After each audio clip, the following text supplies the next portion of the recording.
Hi, everybody, and welcome to another episode of Sofia Speaks with LEC's Ask an Educator. I'm so excited to introduce you to our next guest, but I always like to take a moment just to break down a little bit as to why I'm here. I've been with the LEC family for a little while now, and we've been in cahoots. I was a former keynote speaker in one of their big conferences in Kansas City. I was a former guest on their Ask an Educator podcast, and I was a recent fellow in their inaugural cohort for Storytellers for Change. And so we just thought next best steps would be further collaboration to amplify the Latinx voice in the K through 12 space. And when they say that that is their mission, that indeed is their mission, as they're helping to amplify mine and all of my friends and colleagues that are in the trenches that I feel are so important to the work. I would love to have them here online with you. So thank you for joining us. Grab a cafecito, grab a cup of tea, a glass of water. Listen, we are going to be having a great discussion. Last month, I highlighted early service teachers in my home district within the Chicagoland area. And now for this set of interviews, I want to highlight the world of bilingual education. You guessed it, language justice within the Chicago public school system. And so my next guest is a dual language teacher, advocate, veteran, TikTok sensation, and literally one of my closest friends on the planet. I would love to introduce you to Miss Erica Miranda, Maestra Miranda. She's coming through right now. Here she is. Hi, Hi, guys. hi, Erica. How are you today? I am so excited to be here. I'm a little nervous, but I'm excited. Listen, those butterflies end up working for us. We just go with the flow. It's like you and I having a conversation at your kitchen table or mine or a restaurant like we typically do. Mhm. And it's going to be an exciting conversation. I'm excited. And she even has like her TikTok followers that are like somewhere in the space over there. They're Okay. right here. They're seeing me from right but above. They're getting the up view angle. You guys are getting the direct ones. TikTok sensation Maestra Miranda has taken to the airwaves to really showcase the work that she's doing with her babies. But before I break open who Miss Erica is, I definitely want her to share a little bit about herself, right? So, man, tell us about yourself, like where you're from, who are your people, your cultura. Who is Miss Erica? So I was raised in Humboldt Park, Chicago.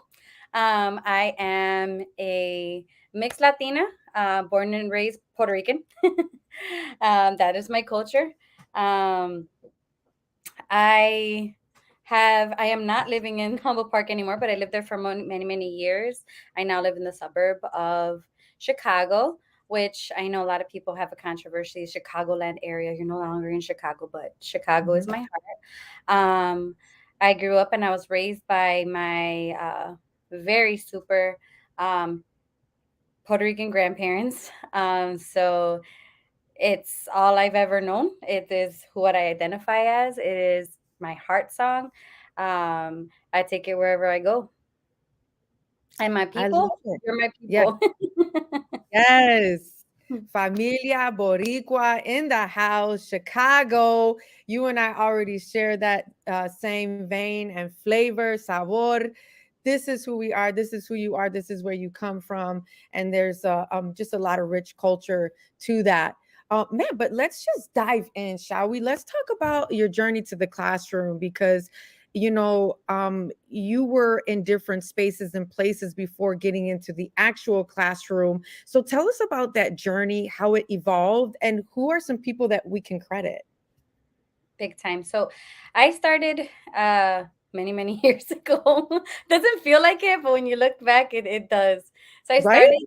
I know it goes by so fast. So I started in after school programming at Erie Neighborhood House, which is a beautiful, beautiful program in the inner city of Chicago. And I worked there for a while. I stayed within Erie House and I moved into their preschool Head Start program and fell in love with the classroom. Absolutely wanted to be there. I did that for 10 years.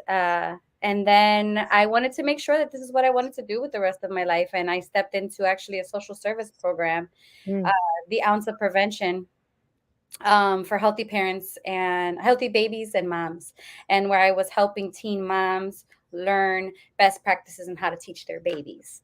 wow. Then from there, I went to I missed the classroom too much, and so I went and I worked for another beautiful non-for-profit organization called Casa Central in Humboldt Park, my stomping grounds from when I was a kid, um, and was there as a preschool teacher for many years too. And then I wanted to move closer to home, and I found a great position again in preschool with the Illinois Action for Children, um, Right. helping partner with private daycare centers and giving them that educational component that they would receive in a public school, but in their setting. So I was that preschool teacher that you would have at the public school, but there, and that was their partner program.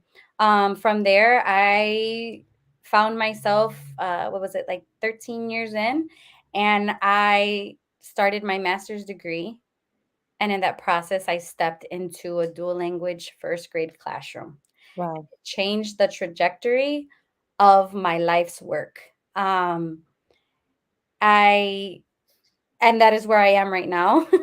It is where I plan to remain throughout my career. It is here where I found that um, the power of just language and culture and the beauty of it, and really being able to identify with what it was that I was doing or what that I am doing um, in my current school setting. Amazing people that work there, an amazing, amazing principal and AP. Actually, my AP is your last week's mentor for your last week's teacher. He That's is right. my AP now, Oscar Guillen, amazing human being. Um, Along the way, I've been able to work with some incredible leaders as well. But I feel in the realm of education, dual language right now, for me, it's my heart song. Love Um, it.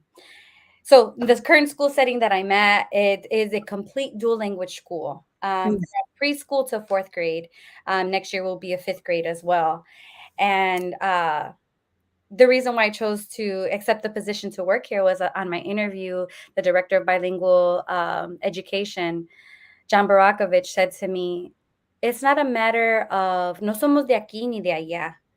We're working in that middle space." mm, Know that that melting of cultures, and I just remember thinking, "Oh, that's me." You know, never being Latina enough for the Latinos or Blanquita enough for the Blancos, finding myself in that mid space. I was like, "You're telling my story. wow. How do I do that? How do I step into that space?" And I didn't know it then, but this was the missing piece that I needed. So rich with culture, just so rich with what we're able to do on a daily basis. That was my journey to the classroom. And I am here. I think I'm stepping into year almost 16. It's a long time, but I love it. I love what I do every day, and I wake up happy to be part of it. Um, yeah, that's my journey there. I love it. And, we kind of come from similar veins in the sense where we were in that nonprofit sector, right? Really doing that public service work and really advocating for the needs of our stakeholders on the ground and the families and the students, and how that was such a natural just process and progress to the classroom, and all of those different lived experiences and how they kind of gelled in to the educator that you are now, to the advocate that you are now, and to the dual language, language justice, social justice warrior that we see in front of us. And we need more and more educators like you in that space, because we know that our student population is becoming more and more diverse. We know that we have babies in front of us that are thinking in two different languages, and that is not a deficit, but that is an asset. We know, right, that there are so many misconceptions and there are so many challenges that dual language educators and their babies are facing. So you have the first graders, right? So Mhm. you have them right at the precipice of so many of their foundational learning skills, right, where they're really impressionable, where they're really trying to circumnavigate the classroom setting, Yes. as the young and energetic minds that they are. Man, I really just want to get right to the nitty gritty, man. Talk to us about some of those challenges. Talk to us, debunk some of the myths, some of the misconceptions that you educators, right smack dab in the middle of bilingual education, are facing, Well, I mean, oh gosh, there's there's so many. right? I guess I'll start by debunking the fact that, dual language is, I think for so long, so many people have thought of having two languages or having more than one language as operating on two separate systems. But realizing that language is alive, it's fluid, it's Mm, always moving, it's always going back and forth, and understanding that our brains, when you are a dual language learner, you're learning two things. You're simultaneously doing these things. You're not like I think it's Ophelia Garcia. She is a front runner for dual language. She talks about uh, to having our brains are not like one wheel English, one wheel Spanish, and they're moving along like this. It's like an mm, all-terrain vehicle that goes back and forth and up and down, mm, and you're constantly moving it back and forth. Language isn't just stay in one space. And so we're asking our students to bring their entire language repertoire into the classroom and use those skills to translanguage, to navigate their learning by accessing these things, so that they follow, or that they become bilingual, biliterate, bicultural, um, mm, and they have and can have academic success at their grade level and have the social emotional competence, I mean social cultural competence that's needed. mm, A lot of people have looked at dual language or bilingualism as like, what is it, in the past it has been like the catch up class, or the class where they have to, with the point being that they learn English.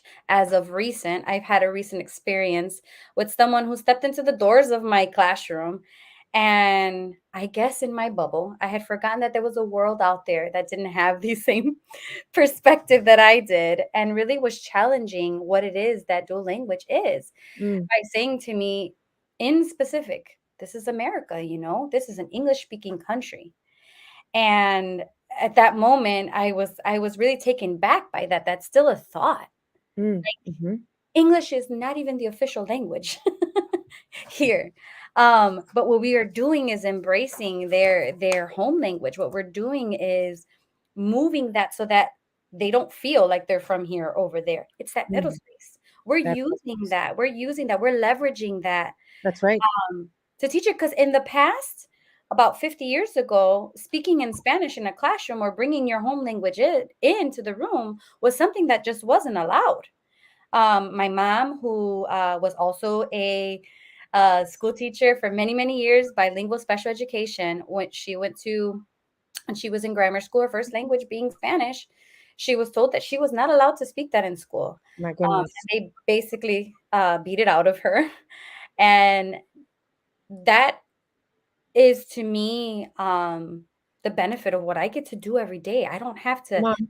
tell my students, "You can't use that language here." No, it's like, "Oh, yeah, you can say that in Spanish. In English, you can use all of your language skills to tell me what it is that you mean," and that is beautiful. I Um, love it. and dual language in itself is social justice. That's Jose right. Medina, Dr. Jose Medina, I know he's our guy. He Yep. talks Jose about Medina. he says dual language is social justice. It Yes, it is. is for those students that weren't allowed for many years Mm, ago, or not many years ago, because it was very recent. We're not allowed to use that, and now we are. I You love know, it. so yeah, I didn't know that I still had to debunk those myths. And that was just like, 7 minutes ago that you had that interaction, right? I did. And like it really brings me to this point, in conversation with my mother, now that you bring up mommy, she came out of retirement to go into the dual language classroom. And I brag about her all the time because she is definitely a source of inspo for me. She is working with the babies right now. She is just such an advocate for the dual language classroom, but she has the same exact story when she came from Puerto Rico. And when she was like 6 or 7, and she went into inner city neighborhood within the city of Chicago, and predominantly white teachers.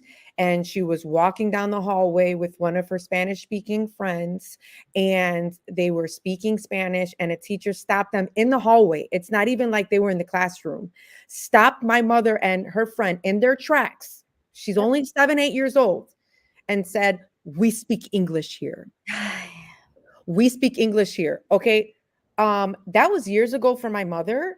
How is she still remembering it? It was traumatic. That was a traumatic experience that her, as an English language learner, I like to call them multilingual learners, Mhm. MLLs, right? Yep. Just really, I love what the Secretary of Ed says, and I'm going all over the place because I get No, fired. it's He says to be bilingual and bicultural is a superpower. And yes. we're just going off of what the US Secretary of Education is saying, Miguel Cardona. We're gonna give him a big shout out. Okay, de Puerto Rico también. And for me, like, you've been in this space for so many years. And granted, I have been too working with communities of color, specifically the Latinx population. But as of recent for me, man, like I've had at the AP level, junior AP language and composition level, full rosters of multilingual learners. Okay. And unbeknownst to me at first, by the way. And right now, I'm in a graduate program to get ELL endorsed. And I find So myself at the intersection of bilingual education and the gen ed classroom. And let me tell you, as someone who is bilingual and bicultural, half Mexican, half Puerto Rican, half tostone, half tortilla, who speaks in Spanglish, who's mm, still perfecting her Spanish, and working with students who still haven't te- passed what we call our access test, that would test their language proficiency, their speaking and listening, their reading and writing. And they're at the AP level. So the stakes are high. And so I found it my social and civic responsibility. I need to be a qualified resource, yep. right? And so I go back and I'm taking these graduate courses, and I'm learning about the world of bilingual education, and I'm seeing just the history of it. So, Yep. like, all the disparities, right? And just how, students were just tossed into these classrooms and with little resources, with little support. And then once we caught wind, the US public school system was becoming more and more diverse, then school districts started turning a corner. Okay, well, now we got to offer some Yep. resources. Now this is a legal issue, right? It became a legal issue where if you have a certain amount of multilingual learners in that space, they require additional support. They require licensed endorsed educators in that space. Man, that has been something that I'm like, man, I want to advocate for that. And I'm starting to get the language. I'm starting to get real fired up. Man, speak to that. Like, how much support do our babies need really, right? What do those quality resources look like? Oh, wow. Those quality resources look like an opportunity to be in a school where you have representation, Mm. where you can see yourself in the people that are teaching you. When you see yourself in your principal, your vice principal, I mean, you're supported in the curriculum and what's being taught to you, and it's reflective of your cultural identity. It's reflective of what you do at home with your families. That is the support that our students need to really, amp it up even one more level, and not only be bilingual and bicultural, but to become biliterate. And then to walk out of high Ooh, school to be able to read and write at an academic level let's in go. two languages. That's right. And those supports come from curriculum that reflects that, teachers and programming that reflects what the cultures are that we are reaching, right? And it's beautiful. I have that opportunity to do that on a daily basis. Our curriculum is embedded with beautiful, beautiful, beautiful social justice, activism. Majority of our students are Mexican American, and being able to make to do a unit on goods and services, and then end it with making tortillas, and they're teaching me and I'm teaching them, and we're just engaging, and they're bringing what they learned at home into the classroom. I Or love we're it. weaving and we're doing, like, that is the support that is needed, because it needs to Mm, reflect who they are and where they come from, and then that's where we learn the most, right? That's where we yes, evolve the most, when we can identify with what it is that we're learning. I And so, love yeah. that. So, yeah, so the preservation of their cultural landscape, Yes. the representation, disrupting the text, diversifying that text, seeing themselves in what they're learning. And it's not either or, it's and both, right? Yes. And, Mhm. even for me, like as I dive deeper into this world of bilingual education, I find myself liberating myself. Just an example, right? Sometimes I do think in Spanglish. I live with my mother-in-law who doesn't speak English. And so I'm starting to speak more and more Spanish. And when I'm with my multi-language learners, they're speaking in Spanish to their peers. Man, that spurs me on. So I'm like, buenas tardes, vamos a comenzar. This is an English classroom. This is AP Language and Composition, pero yo voy a hablar en español si yo quiero, right? And this is it, right? This is the power of us coming also, and that's the power of representation, coming as our own authentic selves, right? Right. Coming into the space. And what does that do for our students? If we come in as our authentic selves, that gives them the freedom to be themselves as well, right? What do you think about 150%. 100, if there is 150%, that is it. Yeah, and the ability to move your all of your language skills back and forth. That's what translanguaging is. that? I It's not love this translating. or that. It's moving our language from one to another, and to be able to communicate that, to be able to share that and express that, and to be in a space where you're allowed to say, "Hey, teacher, es que I couldn't find my mochila anoche because I was doing my tarea, and then I left it in my cuarto." Like, and the fact that we can have that conversation and completely go back and forth and understand what they're saying, and not oppress them for speaking or using more than one language. That's a beautiful thing. We're in a space that we can do that now. We could do that now, and it's not as oppressive, and it's up to you and I and other language justice warriors to be what I call guardians of culture. Oh, I am so passionate about that right now, Erica. Like, you have no idea. Like, being a guardian of culture, like, don't be coming through here talking oppressive, white supremacist language. Leave it at the door.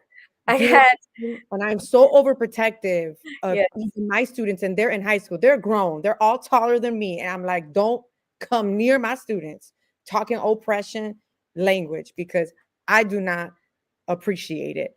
And we have such a large responsibility, but that we have the backing of the US Department of Education. And again, circling back to the DOE, I'm so proud of the recent priorities. One of them being closing that equity gap, another one being a push for more bilingual educators at the state and at the federal level. We are about that life. I'll digress, because I can keep going there, and going on the policy realm. We'll table that, because that's something that I've also been really passionate about lately, as well as I know you are too. But you Mhm. do something so special, and I want to let the Ask an Educator audience know. Listen, you do these incredible affirmations with your students, and it went viral on TikTok, and It it got sure. like thousands and thousands and thousands of views and likes, and like you're thinking of patenting it, and like it's a really special thing. Tell us about it, and then I think we have a video that we could share. Sure. So I started this during our COVID crisis, when everybody was virtual and my students were really struggling virtually. Not only are you working in two languages and you're constantly being asked to do all these things, I literally had meltdowns on the computer with my students. And I pulled out my preschool hat for my first graders, and we're very matter of fact in preschool. We'll say, tell your feet you need to use walking feet, so I wanted to do that with my students virtually, and I did it with them virtually. Abre tu cabeza, saca tu cerebro, like just to get them to talk to themselves because Yeah. I couldn't be there with them to provide that support. So I'm like, okay, so if I can't be there, I got to teach you guys, I got to empower you and teach you how to be your own advocate, teach you how to encourage yourself so that you can accomplish the things that I know that you can do. And so it stemmed from there. And then when I stepped back into the classroom, I was like, wow, these kiddos could really benefit from this as well. And it just became a daily habit. And so even now in the classroom, we do our mantras sometimes when they're feeling overwhelmed. Teacher, can I lead our mantras today? Can I do our affirmations? And they'll sit there. Peace begins with me, or abre Love tu it. cabeza, saca tu cerebro. And I think it's a huge component, especially for the what we've been through over the last 3 years, that Yeah. social emotional, uh, Sure. component, as well as that growth mindset. It's just been something that I want them to take with them and carry with them no matter how old they are. They've even used it with their parents. So they go home and their parents is like, why does my son or child, porque siempre me están diciendo que tengo que abrir mi cerebro or mi cabeza? Qué And I'm lindo. like, oh, it's because we tell them, we encourage them this way. So they're using it in their day-to-day life. So yes, it has really warmed my heart as much as I hoped has really grown them. um, and yeah, I didn't expect it to go viral on TikTok. I just put it because I thought it was sweet and cute just to hear the little voices repeating it. Didn't expect all of the love that I was gonna feel from my TikTok people. They're right here, guys. They can hear us. I um, love I um, like oh, okay, go ahead, go ahead. no, that's yeah. No, because we got some comments coming through, Okay. so we could get some comments coming up. We've got my former student Destiny, who is such a huge supporter of me. Hello, hello, hey Miss Destiny. We got our bestie Jay talking about so awesome. Yes, we try to stay awesome. We got Miss Eunice, who was my former guest and my sister-in-law, Love you. CPS, multilingual learner, teacher there as well. And then we have my mom. Shout out to Oh, Duo is my language. Hey, my beautiful daughter. We love our dual language babies. Yes, mommy showed up. I love it. Thank you for the comments. Representation is so important, said Eunice. We just had a hub of comments here that were all piled up. So I wanted to give a few seconds. Guardians of culture. guardians Let's of go culture. in the chat. We are about that life. That's right. We are out here. We have Paula talking about sharing this with Oh, the hi. school's ESL team. Erica, you're amazing. Who is Hello. she? She We sounds went to grammar school together. She's incredible as herself. I love her. yes. We have Olivia Gomez talking about yes, queens. Thank you. Thank you for all the love. Thank you for all the support. Please continue to comment. Sorry, my little comment section was covered up, but now it's uncovered. So we're going to know when all the comments, you could just keep them spilling through, Lexi, and we'll just go ahead and just pause and give it some space. But yeah, so let's see that video of your affirmations with your kids, with your students. For those who are able to just listen in. But for those who are viewing, you could go ahead and take a look. Man, there's something powerful about bringing affirmations to our students. All right, let's take a look. Chicos, chicos. Mande, mande. Abre tu cabeza, saca tu cerebro y dile, ¿tú lo hiciste? Tú lo hiciste. ¿Eres capaz? Eres capaz. ¿Sí puedes? Sí puedes. ¿Eres inteligente? Eres inteligente. Ponlo de regreso, cierra tu cabeza, dale un masaje, dale beso. Bye, chicos. Peace out. I love it. I love it. Okay, so you act like I'm one of your students. Tell me how to do the affirmation. So you abre tu cabeza, you take it out, you're holding it in your hand. Okay, Okay. this is growth mindset right here. We're talking to our own brains. And so Okay. your brain, Tell what me. did you say? What did you say? I'm a culture what? I am a guardian of culture. I am a guardian of culture. I'm a guardian of culture. I am a social justice warrior. I am a social justice warrior. Um, I am capable. I am capable. I am smart. I am smart. And I'm doing this. And I'm doing this. I'm doing the thing. And then you put it back in your head, you close it up, you give it a little massage, y dale un besito. Dale un besito a su cerebro, a sus pensamientos. You know, a I lot love of it. times for our Latino students, um, I just I want to be that encouragement, that light. So if the world tells them that you can't, you can Mm, tell yourself I can. You mm, know, and I think that is something that has been lacking for a long time. And I think the classroom, you know, even just the oppression of the language, even just the oppression saying that you are not from here, so you can't do this. I mm. think if we empower them, that's going to translate for the rest of their lives. And that's why I think it's so important and critical that we start our days like that, that we end our day with that, um, just to build that in them, to instill that. So then you took it a step further and you hung out with the most popular owl, literally in the world of bilingual education, our very own Duolingo. Okay, Yes. tell us about how Duolingo found you. And we also have another video clip of the famous Duolingo owl. What is happening? Look at how amazing, right? So Duo decided, well, they reached out to me from Duolingo for Schools. They started this new initiative, a new department where they really wanted to reach the classroom, right? Because they have this awesome app where they do a lot of like translanguaging, right? You look at one language, you transfer that to English. And they saw me on TikTok and they were liking my post. And then they asked if, I wanted to partner with them. And I said, okay, well, what would that look like? They're like, oh, we'll fly in and we'll bring Duo with us and we'll have him meet your students and he'll spend the day with you guys. And he spent the day with the whole school. I mean, he I interacted. love it.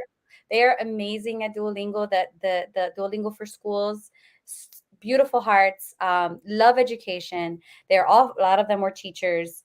So having that experience with Duo was amazing. My students were so excited. They sang to him, they danced with him, and then we had the opportunity to record a TikTok of Abre tu cabeza, which is really sweet. It was so sweet. And the kids, that's all they talk about the rest of the year. This was Duolingo's year. You got people talking about wow in the chat. Amazing. And for those who don't know Duolingo, oh, we have Mr. Miranda with the three hearts, esposo coming through. That's Pues right. claro, claro que sí. So dual language or Duolingo, I'm sorry, is an education based software, right? That teaches multiple languages and walks students or people who want to engage the software or curriculum through the process of learning another language. Yes. Yes, 100%. And it's really cool because the platform for the classroom puts it at their level. And then I'm able to like see where they are. And it's really great for my kids because I have a lot of simultaneous bilinguals. That's where they are growing up learning both languages at the same time. Not having one and then adding another. Sometimes that happens. Look, I'm using my teacher hand movements. Yes, you gotta use all modalities of teaching, body language, facial expression.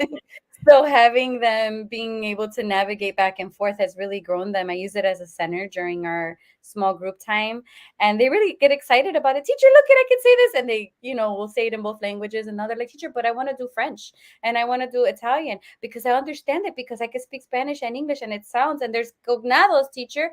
And I'm like, exactly. So now I'm gonna have really multilingual students that are gonna walk out speaking Lord knows how many languages. I love it. Bilingual, trilingual. It's just Mhm. gonna be so many different languages, and the possibilities are endless. But let's take a look at Duo when he came to the school visit. And I know we can't show the kids, so it's kind of like the camera was panning out to him. Mhm. All right, so special surprise for my students today. We have a very special friend that's gonna come join us. Here he comes. Are you ready? Here he comes. Here he comes. Why am I screaming? There he is. Hola, hola, y cómo es.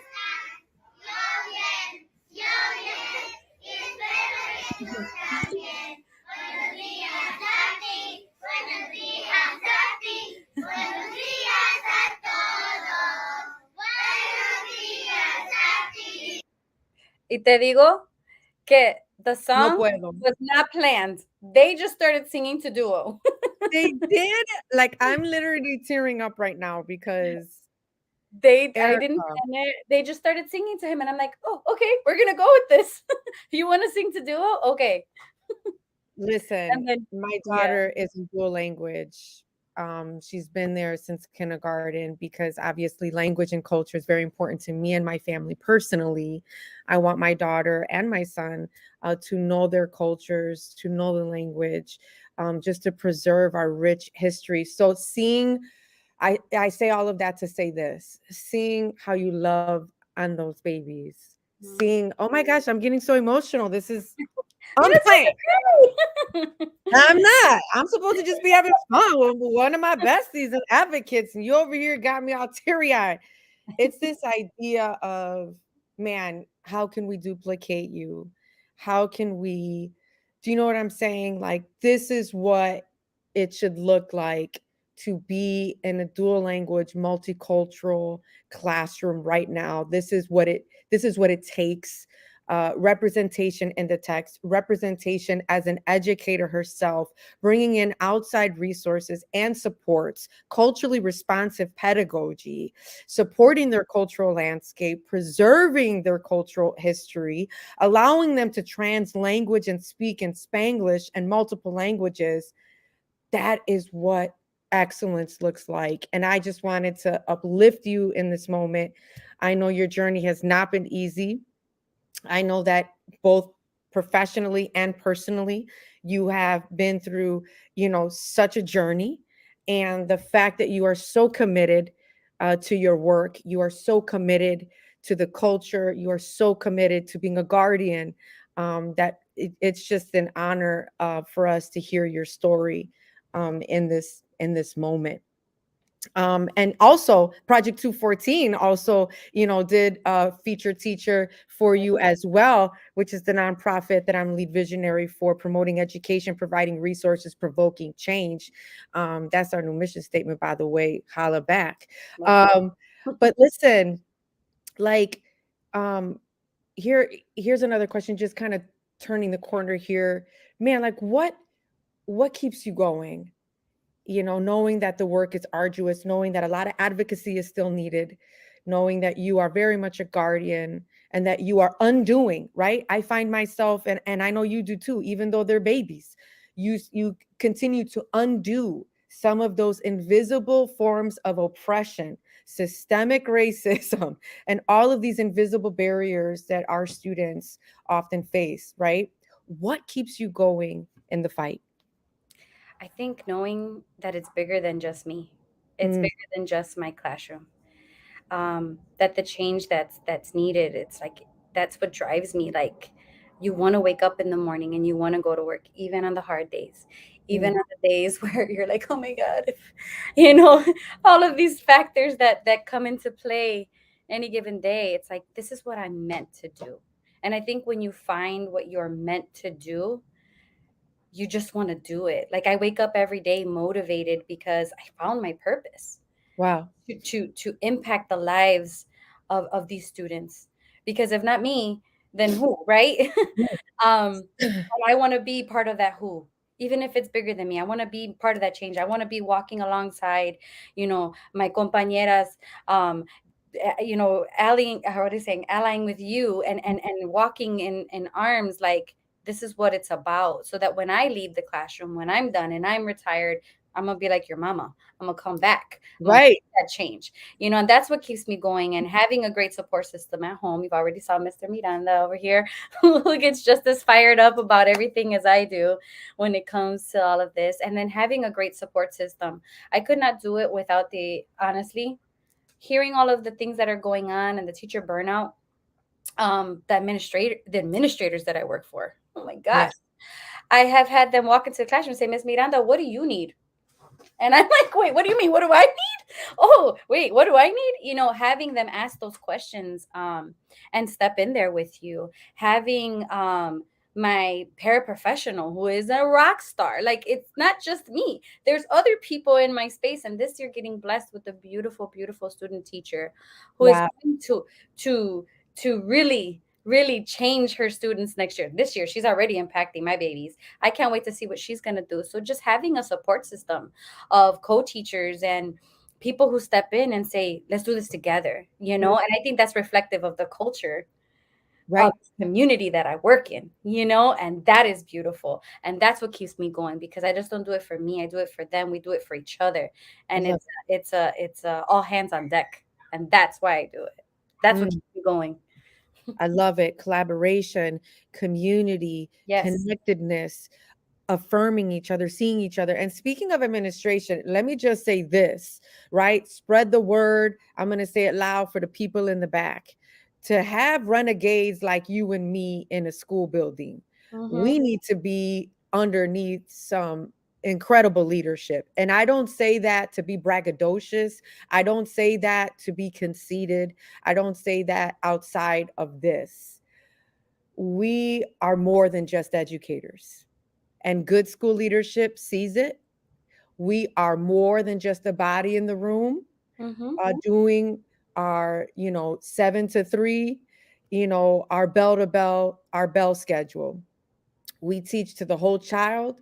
We see the issues beyond them, and 100. we care about them as if they were our own. Yes.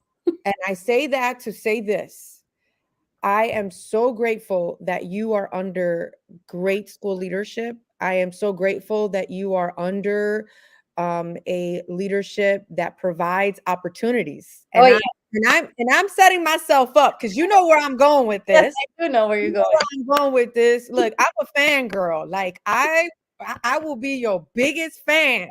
Your victory is mine. Like that's just how we have to roll, right? As education activists, we and as a language justice activist, as yourself, we have to support each other. And so I really wanted to just take a few seconds.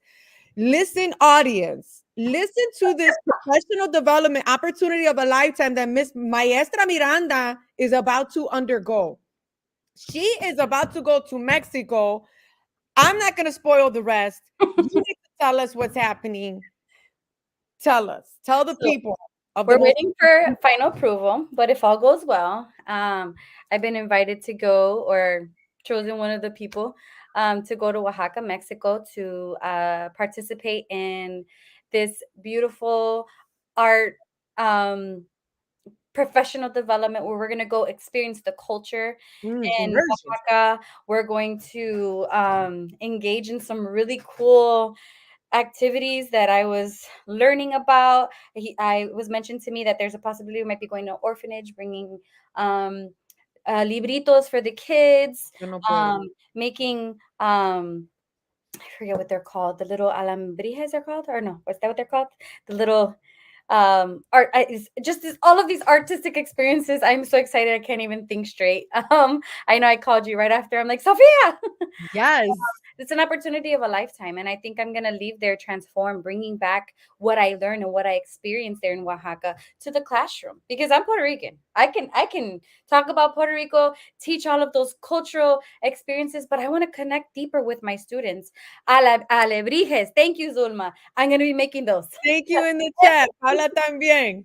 See, Eso. community, community. See Thank how we you. help each other out? Because I was stumped too. I was like, boo, I'm if like, you don't you know know, right Felipe, I'm so excited. Teach me. I want to learn. So I can bring that back in the classroom and use that as part of my curriculum, use those experiences to inform my teaching. Like, hello, this is awesome. This is a now, beautiful opportunity. Stepping in. I've already had an opportunity to go to New Mexico this year to go to the Teaching for Biliteracy cosecha, where great, amazing people like Dr. Jose Medina was there, and the people from Hegarty promoting dual language education. Like it was such a great experience to just step outside and be around other like-minded individuals who are all passionate about the same thing and on a scale that large. And now to be able to go with my colleagues from my district to Oaxaca to experience this cultural, artistic like field experience. I mean, like, hello, this is hello. gonna be the It the doesn't get any better. it doesn't get any No. better. And so that's what happens. See, by your fruits you shall be known. What you sow is what you reap, right? That's a biblical proverb. And this is the fruit of your labor, right? This is the years of sowing into the lives of so many children. This is the years of really putting your full efforts forward for the sake of amplifying the cultural landscapes of your students while teaching them to the content and honoring who they are in the process. I mean, and it's funny because you and I were kind of on that same vein, right? I'm a Fulbright scholar and I'll be going to India this summer, which I'm super excited about that with Teachers for Global Classrooms. But I just recently put in, this is news flash, except for just a few, and you're one of the few that knows, is I put in for another grant with Fulbright. As a fellow, you get like the inside scoops on the awards and grants and opportunities to travel with Fulbright. They have a Fulbright award called the Fulbright Distinguished Award. And it's a semester long stay if I get it. And I would be conducting a research project. And you guessed it, I'm trying to get to Mexico también. Let's go, vámonos. I'm trying to get to Mexico también. So if there is a praying audience, you're going to pray for Miss Miranda, who's going to get full clearance. And you're going to pray for Miss G, who's going to be selected in a very competitive competition, like trying to chase after a Fulbright Distinguished Award experience. And my research topic is going to be how can the examination of best practices, best cultural practices in Mexico be used to inform our ELL program and our curriculum instruction here at Morton East, because our student population is almost 100% Latino, specifically from the Mexican heritage. And I'm half Mexican. And the universe knows, and the good Lord heard, that I wanted to go back to Mexico. I wanted to go on a pilgrimage. I was telling my colleagues that go like every year because they got family. I have family, but it's distant. I'm like, I want to go to Mexico. I want to go to Monterrey, which is where I'm from. My students are from Mexico, most of them. And how can I be immersed in that culture? It's the same concept, right? Yes, It's the same 100%. concept. And so you and I are constantly on that same wavelength, whether you see it or know it or not. I learned so much from you because, you know, I've been on, you know, in different pockets of the world education. And so bilingual education, it's not nothing that is new to me, but being in the center of the issues are. And I'm just excited to continue learning, as I know you are too. And so, what would it be like if you and I both go to Mexico? Okay. Oh Yo my quiero God. creer en mi mente. We've got people praying for us that just came through in the chat and in the comments. And this is what it's about. Look, this is what it is to be more than just an educator. We want outside experiences. We want immersion. We want opportunities to learn, to grow, and to develop. And that's why we need good school leadership behind us, because we be applying to stuff. Yes. Do you know what I'm saying? That's why. And I'm going to interview my principal in just a few weeks, and he's going to talk about how he has to harness all of this. Do you know what I'm saying? Like, you got to learn how to harness us, because look, man, like, we firecrackers, like, we out here, we on mission. And that's what you are. You're on mission. I'm on mission. We on mission together, because it is about equal education opportunity. It Let's is about go. language justice. Let's Nelson go. Mandela once said, education is the most powerful weapon that we can use to change the world. And what did Dolores Huerta also say? Sí se puede. Let's Yes, go. you can. And let me tell you, we teach about her in our first grade curriculum. And I As have do two I. first graders walking through my classroom. Sí se puede, sí se puede. So empowering. It's so empowering. And it gets us fired up. Like, we're just so passionate about it, and hopefully this translates through this recent episode. But I gotta keep us moving, right? Listen, here's the fun part, right? So this almost to the last segment here is what I call rapid fire Oh questions. gosh, let's go. Okay, I've here been it is. watching. The time has come. Okay, I'm ready. Hold on, I gotta get ready. I don't want to So give the get wrong. ready. Get ready. Okay. Obviously, some of them are fun, and then some of them get a little serious. But it's either this or that. Yes, Okay. Eunice coming through here. Si se puede. All I know is last week she Siempre. said she didn't say tostones and there was a problem. So Right. They, man, you know, there was a problem. And guess what? husband invited us over just recently, like a couple days prior to that recording, and made us jibaritos from scratch. Look So at I'm that. like, Just your man just sat there and made plantains look like sandwiches, and you're gonna talk about you don't want tostones. wow. Wow, Eunice, I love you. No, because she's like, man, I was just put on this spot. I didn't hear tostones at first. I'm like, man, talk to your husband. I'm sure he's still like, no, but she loves tostones for the record. She My does. sister-in-law, she loves tostones. Okay, so your turn. All right. So here's the deal. Starting first one, super easy though. Although it could be complicated for you, I'm not sure because I know you like both. Oh, wait, let's pause. A comment came in. Eunice said, y'all, I thought she said tostadas. Okay, see, I just wanted to set the record straight for her because, the Yeah. whole was a debacle. All right, Okay, here so we go. here's your first one. Rapid Hot, fire. hot or iced cafecito? Hot. Hot. Okay. So we're going to take hot even all year round, right? Yeah. Yeah, we Mhm. ain't even mad. Okay, how about this one? Arroz con gandules or arroz con leche. Arroz con gandules. Arroz con gandules siempre, right? Yeah. I mean, for those who don't know this kind of rice, it's our Puerto Rican staple rice with pigeon peas. If you perfect it, you a G. Okay, I'm still perfecting mine, but it ain't that bad. Erica's got the bomb arroz con gandules going on too. So we be up there. We're trying to work with the greats on that. It does take some perfecting. And it does depend on your olla, the pot that you use. Okay, Mhm. next one. Pasteles. I'm still on food. Or tamales. Wow. See. Right? You It's see, hard. this is hard. So I'm gonna say tamales because if I say pasteles, then there's gonna be a controversy about with ketchup or without ketchup, and I don't want to hear that controversy. So I'm gonna pick tamales. Okay. I mean, it's kind of like a win-win situation. You can't go wrong because pasteles are incredible and Mhm. tamales are incredible, right? For my Puerto Rican folks out there, you know what it is. For my Mexicanos that don't know the Puerto Rican tamales, we call them pasteles. I know it's confusing because language is beautiful. Language And is pasteles beautiful. in Mexico are the cakes, but we're not talking about cakes. Yes, thank you for clarifying. You see how we're teachers at heart? Just in case there's any kind of confusion going on in your mind, we'll explain these staples in our specific cultures. Funny. Eunice is still going through it. Never catch up, says Mr. Miranda. And I would agree. I mean, if anything, I would put like Valentina, un poquito No, de Valentina ketchup encima. on your pasteles and your Puerto Rican pasteles is the only way to eat them. Sorry.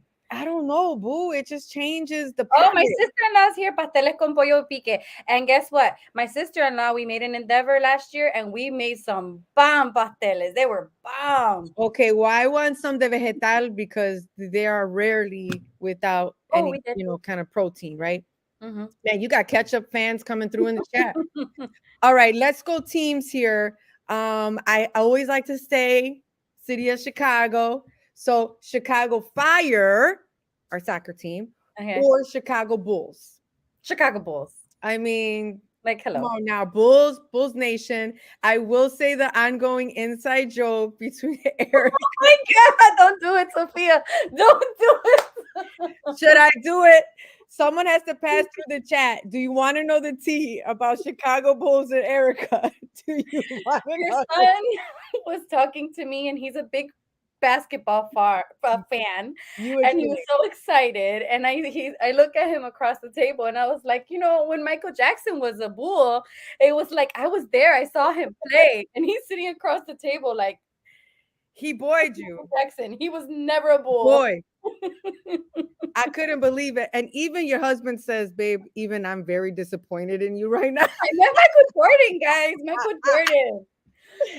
And this That poor was kid was the like, best. and he didn't hear anything I said after that. He was like, "How could you say Michael Jackson was a bull? I'm done." For all of you who don't know, this is teenager expression for I can't believe you. Yes. Get out. Boy. I love it. Okay. So now this goes into like our work, right? So we're going into the advocacy work, this or that. Okay. Paid PhD local or abroad? I would have to say local. Tell us why. Just so that I can stay in the realm of what I am currently doing until I've gotten that PhD and then move where I need to go. But Okay. yeah, that's why I would focus on it locally. All right. Appreciate that. Classroom resources for a school year Mm. or class field trips for a school year? Class field trips. Really? Let's Yes. go get our hands dirty. Let's go do all the things. I love it. Give them that experience, boots on the Mhm. ground, firsthand. They never forget those field trips. I love Nope, it. they sure don't. And here's the last one. It's so obvious. Language justice or social justice? Oh, but social, but man, but language justice is social justice. So is that's like a both and. Do I have to pick one? It's like a both and, right? It's almost like They're interchange, like stretch they're just like one and the same. So I guess I would say social justice because that'll encompass everything. that'll encompass everything. It's umbrella. I love, I love, I love the sound of that.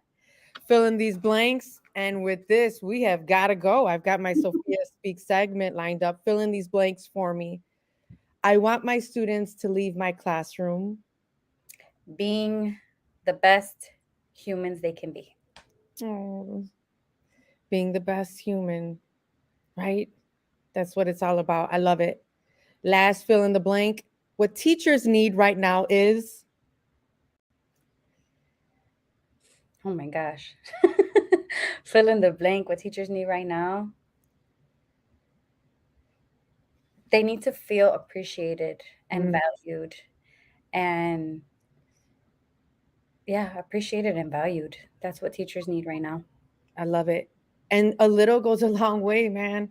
Like Mm-hmm. an email, a card, meet our Starbucks in our email accounts, okay? Yeah. Or just a thank you, right? Or And like, hey, I see you. I see you. That's it. say that. Ugh, I can't believe an hour has almost gone by. Miss Erica Maestra Miranda, thank you so much for your time. Thank you for existing. Thank you for your life's work. Your babies are so lucky to have you. And I know that you love your babies and you feel lucky to have them every school Mhm. year. Even though they drive you bananas, but you just love them to pieces and you get them where they need to be.